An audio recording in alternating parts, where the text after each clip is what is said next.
This is the Ryder and Lisa podcast. Brought to you by Yegg Property Pros. Powered by Real Broker. Get a realtor who knows. Call the pros. Who knew that I'd have to Google how to make hot lemon water after getting in an argument about it? Who knew? Who knew? Didn't have that on my Monday morning bingo card, but here we are. So Ryder's trying this new thing starting, what is it, today or was it yesterday you started this? Yesterday, roommate Justin was having a hot lemon water with some pink Himalayan salt, and he said it's a game changer. It's really helped his digestive system. He said it makes him not crave coffee as much, kickstarts the hydration process before you start dehydrating yourself. Yeah, with coffee. apparently you have to be adding some sort of salt, not table salt, but other types of salt to your water to actually have the hydration go into your blood. I mean, I don't know. What's the science behind that? Well, that's probably a salt company that released that study, but I think it does help with hydration for sure. So I decided to give it a go for the first time today. I scramble at 4 this morning to cut a half a lemon. You say you're in? Yeah, you I was like, this? I'll try that, yeah. I dump some Himalayan salt into a Ziploc bag with the lemons. I'm on my way. I make it. Yes, it's a little bit too salty. A little bit.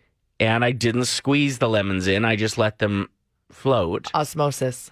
So yeah, I got told today what an idiot I am. Well, because when I tried the drink, I was like, this is so salty. I think that the portions are off. It's supposed to be 12 ounces of water, half of a lemon, and a quarter of a teaspoon of Himalayan salt. So it's just really salty. And then I was like, wait, I don't actually taste any lemon. Get this. Ryder doesn't squeeze his fruit in his drinks. He just places them in the drink. I do if it's lime and I want to coat the fact that there's 3 shots of vodka in there. Oh. But if it's just soda, I'll just throw a lime in. Just for a hint of flavor. Okay. There's not a right or wrong here, I don't think. I feel like there is. I feel like it's wrong to not squeeze a lemon in your drink. It's just a different drink. If you squeeze it, you all of a sudden have a mushy, more flavorful drink. If you don't squeeze it, you have a clean hint drink. You know what I am? I'm the Annoying. girl. I'm the girl that squeezes the fruit in, but I won't actually put the fruit in because I've bartended. And I know that some fruit is dirty. The outer layer.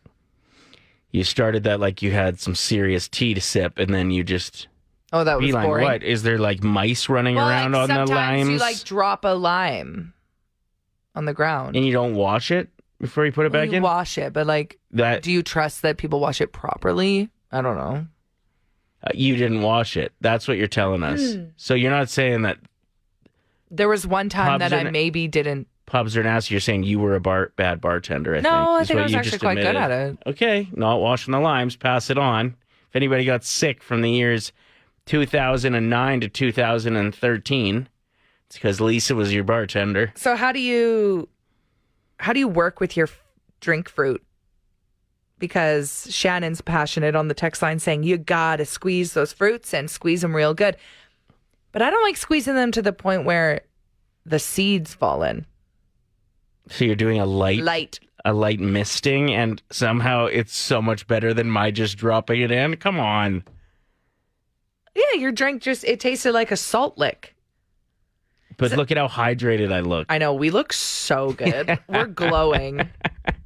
Day 1 of Himalayan pink salt. Yeah, everybody else should try this as well. Yeah. Hot water, lemon, and a little bit of pink Himalayan salt. Go get the ingredients today if you don't have them. Start it tomorrow. And let's all just be so We're going to do a full week of this. Hydrated. And we're going to check in at exactly this time next Monday. Okay. 6:44 next Monday. So what do people need? They need lemons, pink Himalayan salt. That's it? Mm-hmm. And something to get your water hot, I suppose. Yeah, that's true. It can be lukewarm. That's fine as well. And you can just place the lemons in, or you can squeeze them because both are completely fine. You are going to squeeze it. It's Ryder and Lisa's Top 7 at 7.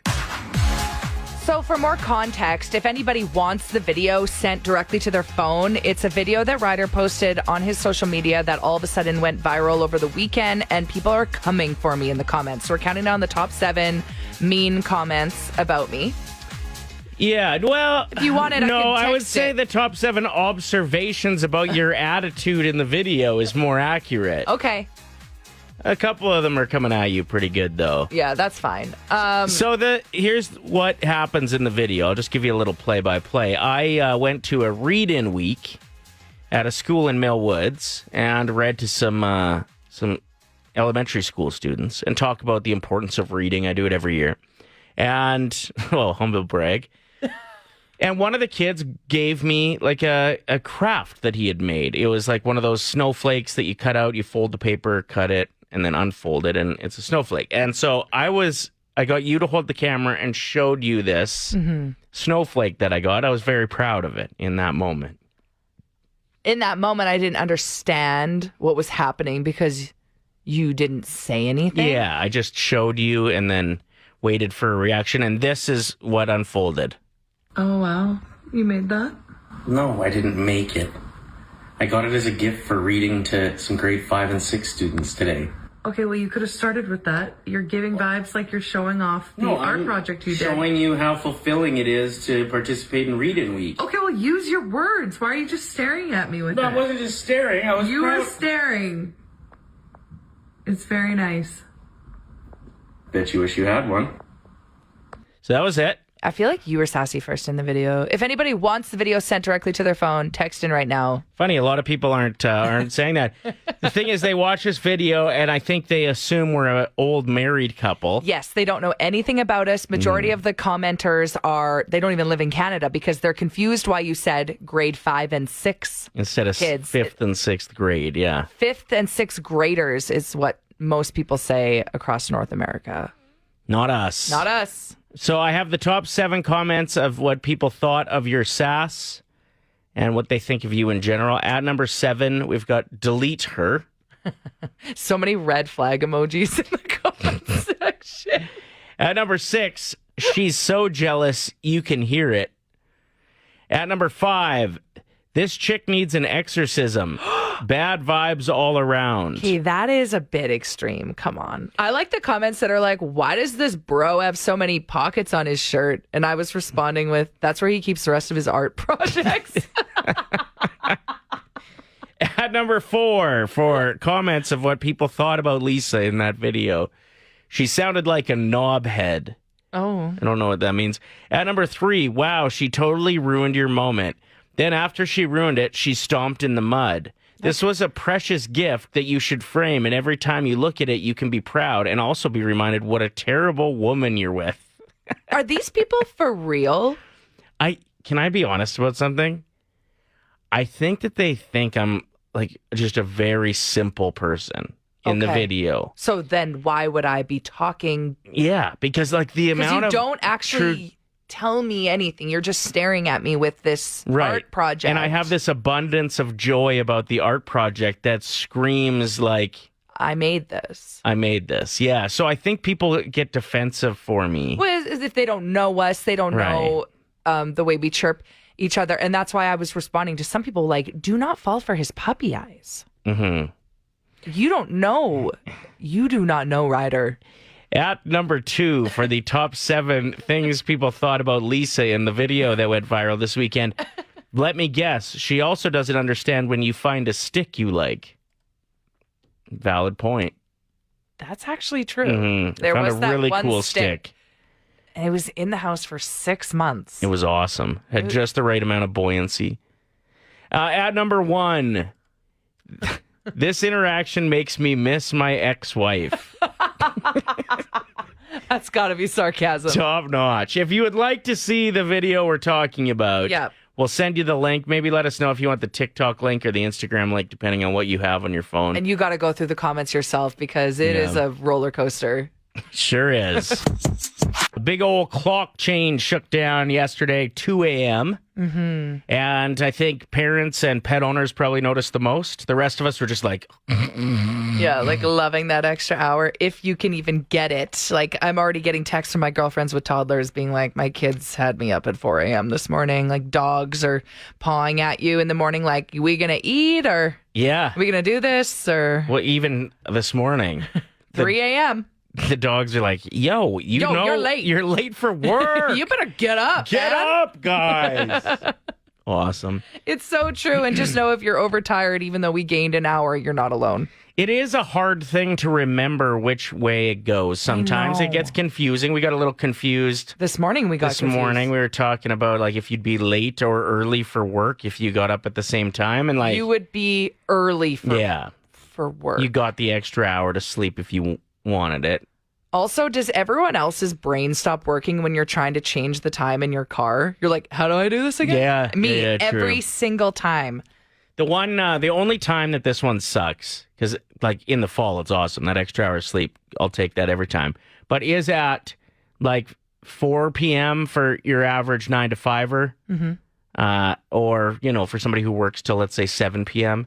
Oh, yeah, but it's not 7 I know. p.m. yet. It's like I would have been done if we wouldn't have changed the time. You just can't think about it. Yeah. You can't.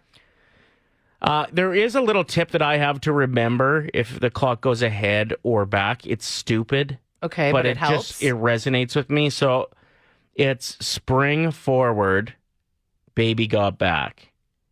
That's what I remember. I know it's, like I said, I know it's stupid, but it works. But it means spring ahead and fall back, right? But you instead like to I just say spring ahead, baby got back. That way I never forget it. Baby got back. So I thought I'd play, go get the recorder, dust it off, just in case that tip works for anybody else, because this will actually implant in your head for a very long time. And not in a good way. Ryder's recorder. Ryder has no actual skills.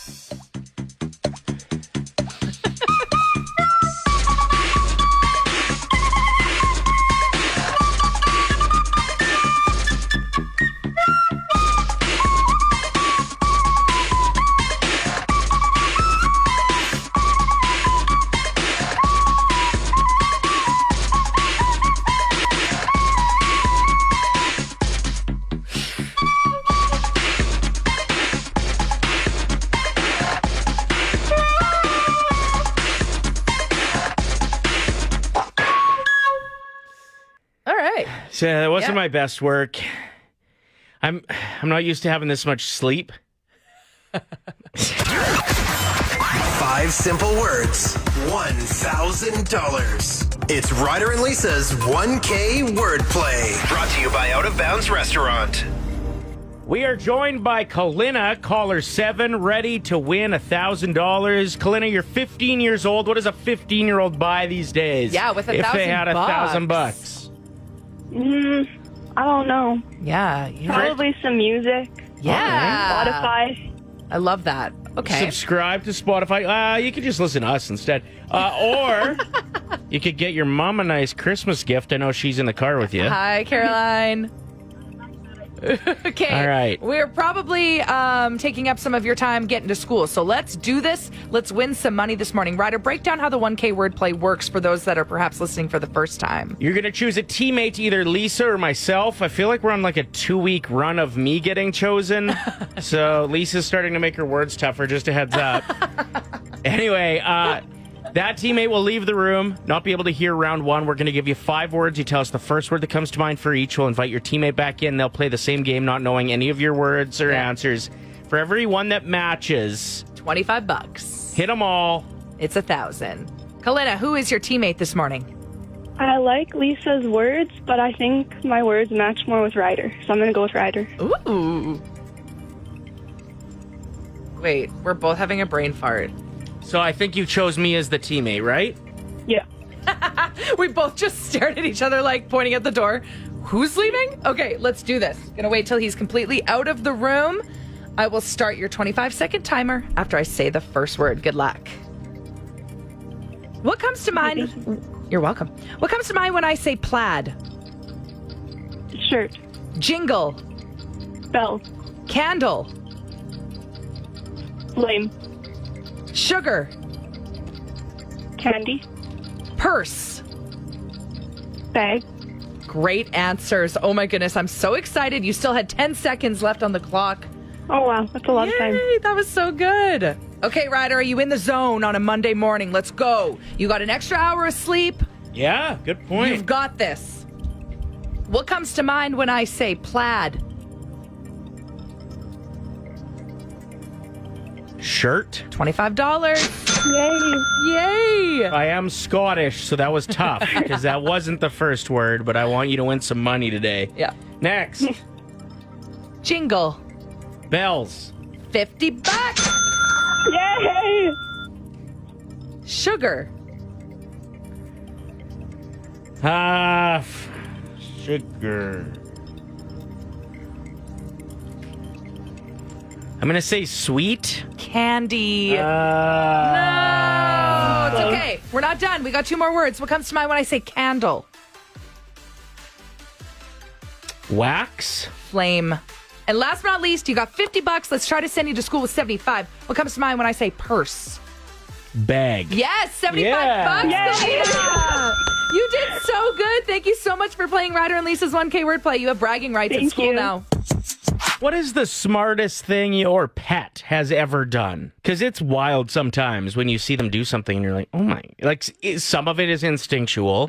Of course. And like they're bred to do it. Yep. Like you were blown away with one of the dogs finding his ball that he just knew was outside on the deck. You're like, when did he like recognize that's out there? I'm going to need that at some point, because he just beeline for it as soon as you said ball. So it is kind of wild that they have that recollection. I said, like, they'll bury a bone somewhere. 2 years later, they'll be back in that area and be like, that's where I buried my bone. Yeah, the instinct to even like herd sheep is so Unbelievable. cool to me. Did you see that video this weekend? It's like didn't. from a helicopter or something. Oh, that's cool. And it watched like the way that they can move the sheep around. And it sped it up. Oh, cool. Absolutely incredible. It's fascinating. Yeah. Animals are incredible. We have the funniest story about my rescue, Stanley. And I watched it happen this morning and I went, oh my gosh, you're such a brat, but you're so intelligent. So I recently had a little bit of a tiff with my neighbor, and we became enemies. Nice. And my dog, for the longest time, he's pretty chilled with other dogs, doesn't really care. Like, he's older. But now when their dog comes out, he barks at him and intimidates him. And I'm like, you understood the assignment. We're now enemies. So now your dog, their dog is now our dog. That's hilarious. They can sense it. It reminds me of the viral videos where like a parent will walk in and say to the kids, like, hey, the neighbor wants to fight and they've got kids the exact same age as you guys. Yeah. I need your help. And they're like, kids are all in. Watching That was kids my in dog. that situation. Yeah. So That's good. awesome. Thanks for Ashley. sharing. You're welcome. Have a good day, guys. You too. 780-784-7107. We'll get into your story in a second. What do you got for us first, though? This one's about your cat. So we have in our house, we have two doors that are at a right angle. So we have a basement door, which is where their litter is. So that door is always open at least a little bit. But then we also have a door that goes outside to the sunroom. Bagheera has learned that if you close the basement door, somebody will come open it because that's where the litter is. Yeah. So if he wants to go outside to the sunroom, he will close the basement door. And then when you come to open it, he will scratch at the sunroom door handle. That is brilliant. amazing. What's your name? Jamie. Appreciate it, Jamie. So this is what I've discovered. Yesterday morning, I kept the back door open while the dogs were eating breakfast because one's faster than the other, and then they automatically go outside and use the bathroom. That's just what they do. Well, that's a lot of heat out if you're asking me. but Whatever. I know. okay. I've actually thought about that before. Good system, Lise. You Thanks wanna for know, sharing. The reason I keep it open is because whatever the voice is on the security system that's like, back door open, it's just annoying and loud. So I just leave it open. Anyway, we'll work on that. So the dogs are both eating. They hear somebody jogging loudly down the back path. So they're on high alert. They run outside to bark. Stanley, my rescue, notices that Gordon didn't finish his food. Got too distracted with the By person the jogging. runner, yeah. So he ran back inside and tried to finish Gordon's food. This morning, Stanley finishes first, goes outside, fake barks at nothing, knowing Gordon's going to run out, goes back in to finish his food. What does a fake bark sound like? It's like a normal bark, but there's nothing to bark at. Oh, gotcha. But he knew that yesterday, when Gordon got distracted by barking outside, he left his food unattended. So he went outside, barked at nothing. Barked at nothing. Gordon ran out. He ran back in and started going to town on Gordon's dog bowl. That is pretty smart. That is so smart, but I caught him in the act, and I shut it down. So that's what made us want to talk about this. What's something your pet or an animal in your life? Yeah, the neighbors are going to love this. The 4 a.m. barks for no reason. Yeah. No, I shut it down. It's not going to happen again. All right. This is a first-time texter, so no name attached to it. If you're ever writing into the show, tell us your name. It says, I often walk my dog beside a field that's full of bushes and tall grass. Occasionally, we see a deer or a coyote. My dog taught himself to stand up on his hind legs so he can see over the tall grass. It's funny watching him disappear in the field and then all of a sudden seeing him standing up in the middle of the field watching for coyotes. Yeah. He even started jumping up onto his hind legs so he can get a better view. That is so funny. I love animals so much. I think like 98% of what animals are meant to do is just survive, right? So like everything they do is just survival mechanisms. Like, listen to this text we got from Mallory. Also, bonus points if you're sending pictures of your animals. That is making my Monday. Mallory writes, my dog has a UTI, urinary tract infection. I came home the other day to his pee in the bathtub. He somehow knows to use the bathtub if he's ever sick. Yes. Same with diarrhea over the years. I've never taught him this, but it makes it so much easier for cleanup for me. Totally. That is unreal. Little angel. Janine wrote in saying, my dog throws his Kong down the stairs to loosen the frozen kibbles. And my old dog did that too, which really brings me back to my Maddie cow. She would literally go to the top of the stairs and throw it down. And as it would hit each stair, the kibble would fall out. It was the laziest way to... Sorry, you guys had a pet cow? No, her name was Maddie, but she was the color of cows. Oh. Sorry. That makes way more sense. I was like, in St. Albert? Hey, what's up? I put one of the doggy doors at the back door, and the male would run through it all day long. And the female, Daisy, she was scared to death of it. So Harley got behind her and literally pushed her through the door 3 times. Till she finally clued in that, I can go outside this way. Unreal. Like if you tried to train it to go through, it just wouldn't do it, eh? I wouldn't do it. No, she was petrified of it. And Harley, he's the coolest biker dog in the world. And he's like, come on, Daisy, you're going. That's so great. Get out of my way. It's funny that their personalities, just based on that story, kind of match their names, Harley and Daisy. They're very cool dogs, for sure. Dan, tell us about Cattail Crossing Golf and Winter Club and Out of Bounds Restaurant. We're a hidden gem. We're located off of the 127th Street exit off the Henday. And I guess what people don't know is we're located in your backyard. So although our greens have just closed for the year, that doesn't mean we're finished. We're also a winter club. And so that provides us with a lot of opportunity to keep engaging and enjoying our long winters with free skating, curling, pond hockey, and beautiful bonfires if you just want to enjoy a hot chocolate. But more importantly, I think it's worth talking about our incredible restaurant, Out of Bounds. When people think of getting food at a golf course, I mean, hot dogs come to mind, and that's about it. Couldn't be farther from the truth with Out of Bounds. This is very much a culinary experience. We have a new menu. It's a combination of really nice, warm takeaway sandwiches and salads for the lunch rush, but we're also incorporating that new stick-to-your-ribs menu for the winter season.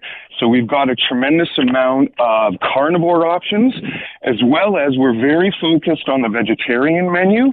And our chef, Julia, puts together an incredible menu, which is based to farm-to-table concepts, sustainability, just nutrient-rich, tasteful food. Everything is worth trying. It's an incredible experience. Do you have any happy hour deals our listeners need to know about? Absolutely. Every day is happy hour.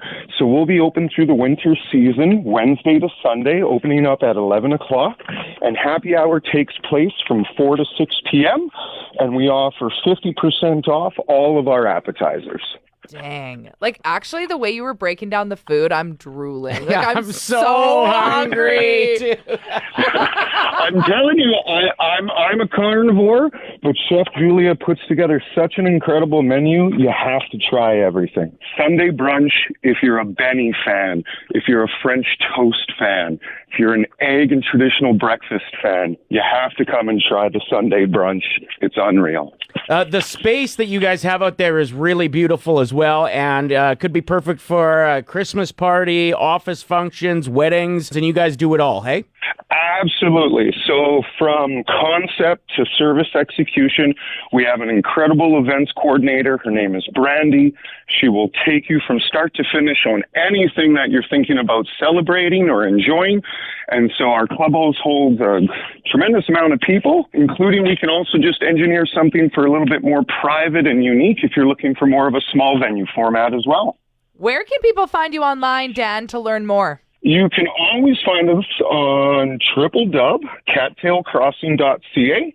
And if you're into the socials, you can always find us at Cattail Crossing Golf or at Out of Bounds Restaurant. The Ryder and Lisa podcast. Brought to you by Yegg Property Pros. Powered by Real Broker. Get a realtor who knows. Call the pros. Play 107.